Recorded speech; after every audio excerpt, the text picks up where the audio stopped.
Judul resensinya adalah meresensi buku Kunang-Kunang Kebenaran di Langit Malam. Yang pertama, identitas buku. Judul buku ini adalah Kunang-Kunang Kebenaran di Langit Malam. Pengarangnya adalah anak dan saudara para pahlawan revolusi. Penerbitnya adalah PTNK Parahyangan. Tahun terbitnya cetakan pertama September 2002. Jumlah halamannya ada 227 halaman. Jadi buku Kunang-Kunang Kebenaran di Langit Malam ini adalah buku yang disusun dan ditulis langsung oleh putra dan putri serta keluarga para pahlawan revolusi yang menjadi korban kejamnya G30 SPKI, di mana kejadian itu adalah tragedi kemanusiaan yang sangat kejam yang bahkan tak sedikit pula orang tahu akan kejadian itu. Selain menjadi bagian dari sejarah yang sudah terkenal di negeri ini, tragedi kemanusiaan yang sangat kejam itu akhirnya ditulis langsung oleh saksi-saksi sejarah G30 SPKI, yaitu keluarga dan saudara mereka sendiri. Mereka berharap dengan diterbitkannya buku ini, mereka hanya ingin tragedi ini tetap berada di dalam panggung kehidupan bernegara.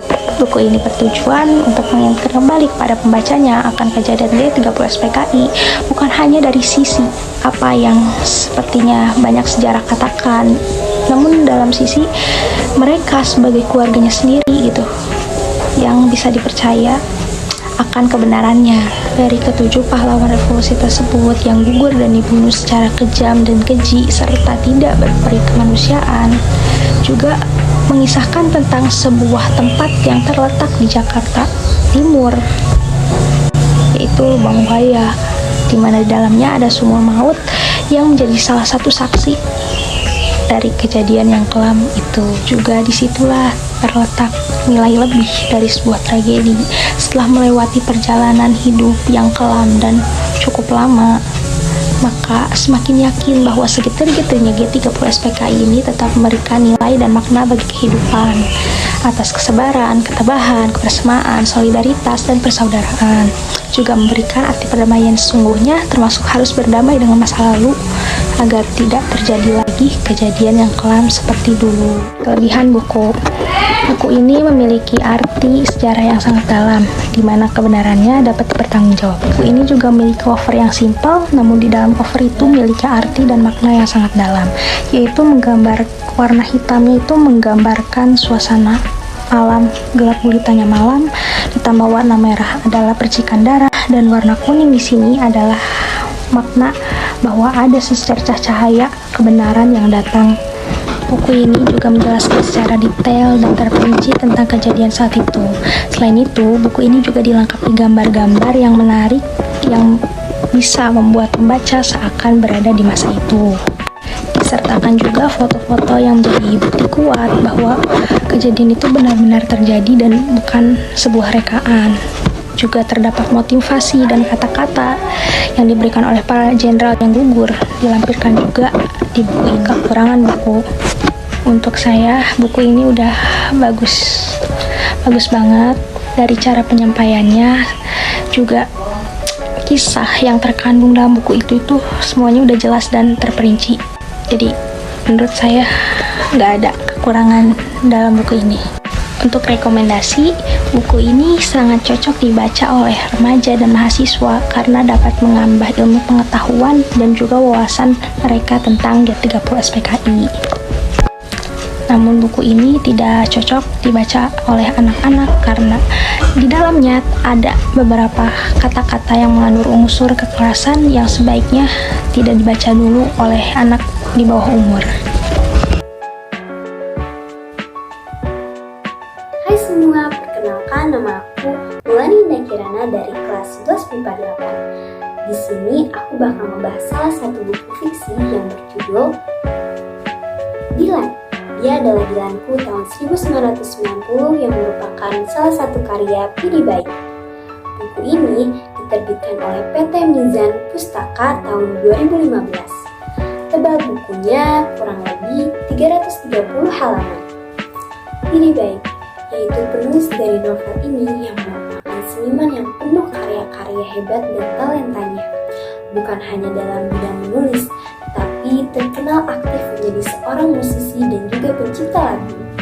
Pidi Baik juga dikenal sebagai pria yang humoris dan pilihan katanya yang puitis bisa dilihat dari perkenalan dirinya di buku Dylan.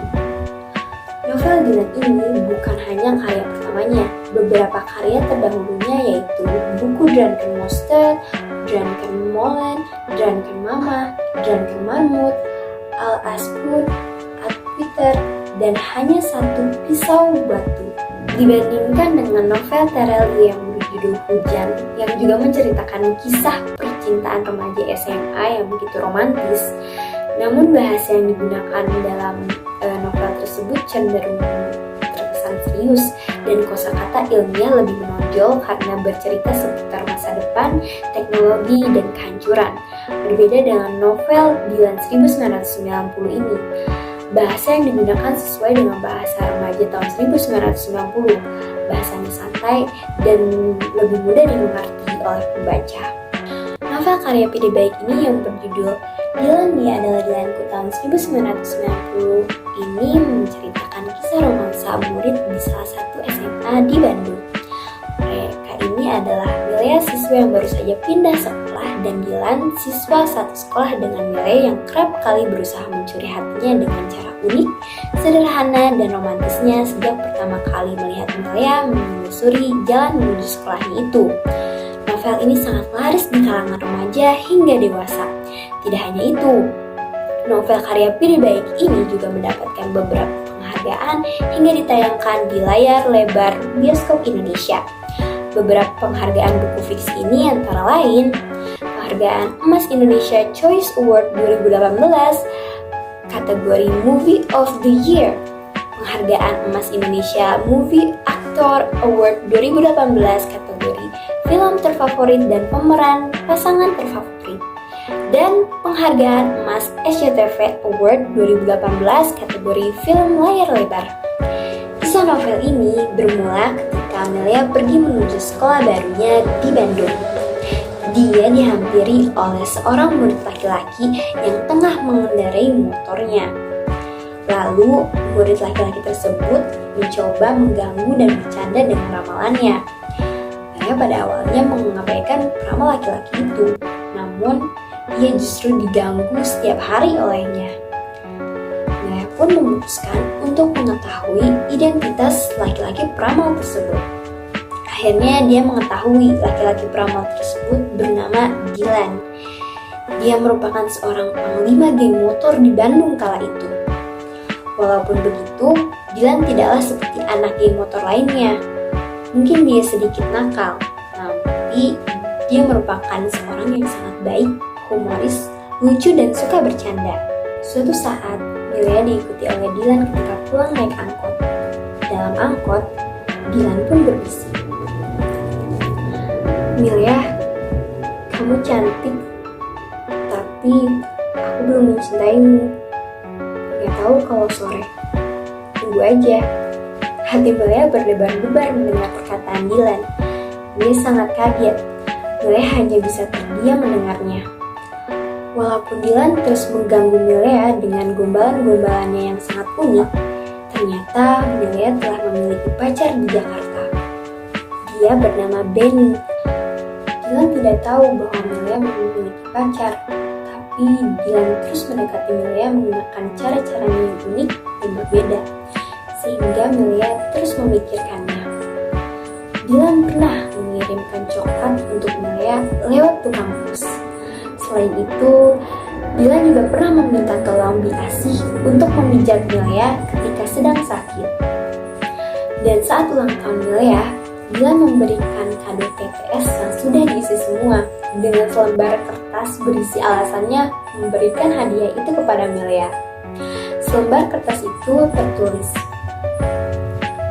"Selamat ulang tahun Milea. Ini hadiah untukmu. Cuma TTS, tapi sudah kuisi semua. Aku sayang kamu. Aku tidak mau kamu pusing karena harus mengisinya. Dylan."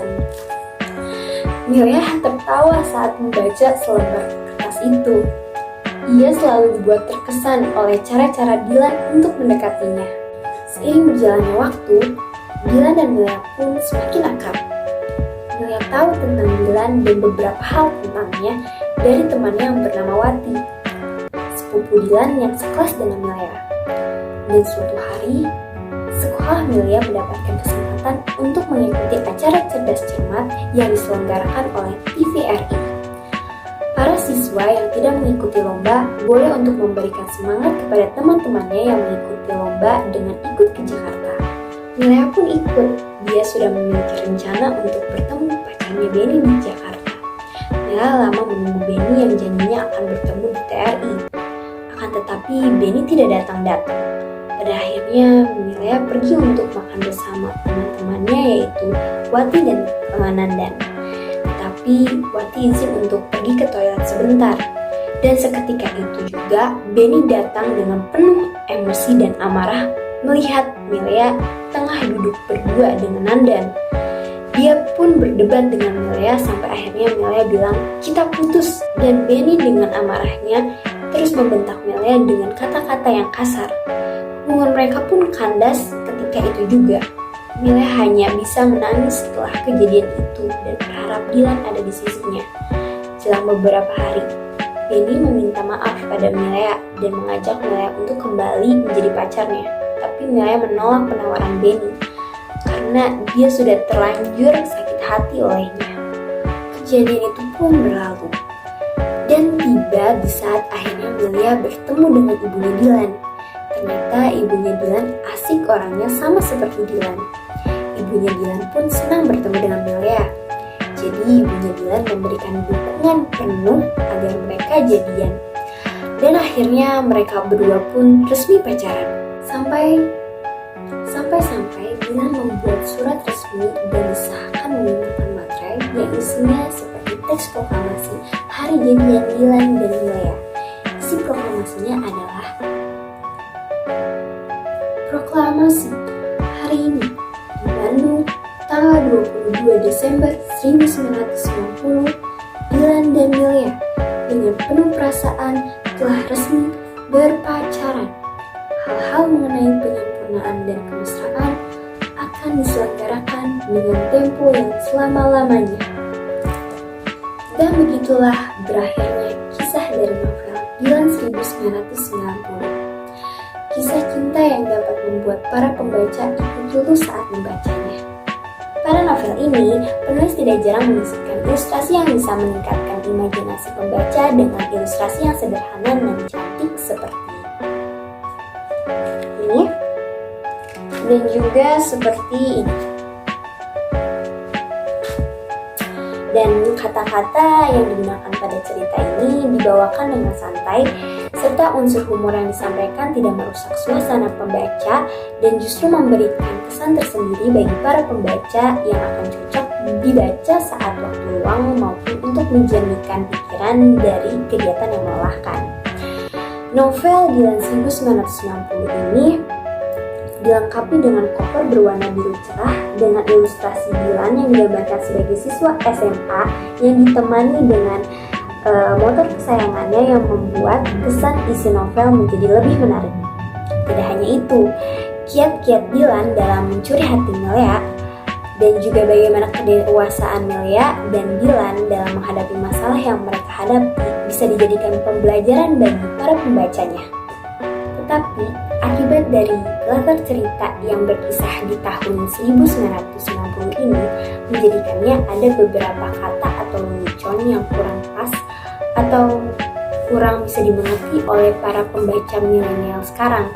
Selain itu juga, buku ini bergenre romansa, jadi ada batasan usia untuk para pembaca yang akan membacanya. Cerita dari novel ini cukup membuat orang-orang yang membacanya ikut senyum-senyum sendiri atas tingkah laku Dilan kepada Milea. Dan menurut aku, buku ini tuh cocok banget dibaca oleh anak-anak remaja SMA yang merupakan masa-masa kasmarannya. Dan lagi di dalam buku ini juga sangat memiliki hubungan erat dengan masa-masa remaja. Selain itu juga, buku ini bisa dijadikan referensi bagi para cowok-cowok yang mau melakukan PDKT atau pendekatan pada gebetannya. Dan orang-orang dewasa juga bisa membaca buku ini karena buku ini juga dapat memberikan rasa rindu pada masa-masa indahnya sekolah putih abu-abu dulu. Ini cukup sekian pembahasan resensi buku fiksi Dilan. Dia adalah Dilan tahun 1990. Mohon maaf bila ada kesalahan kata. Terima kasih sudah menonton.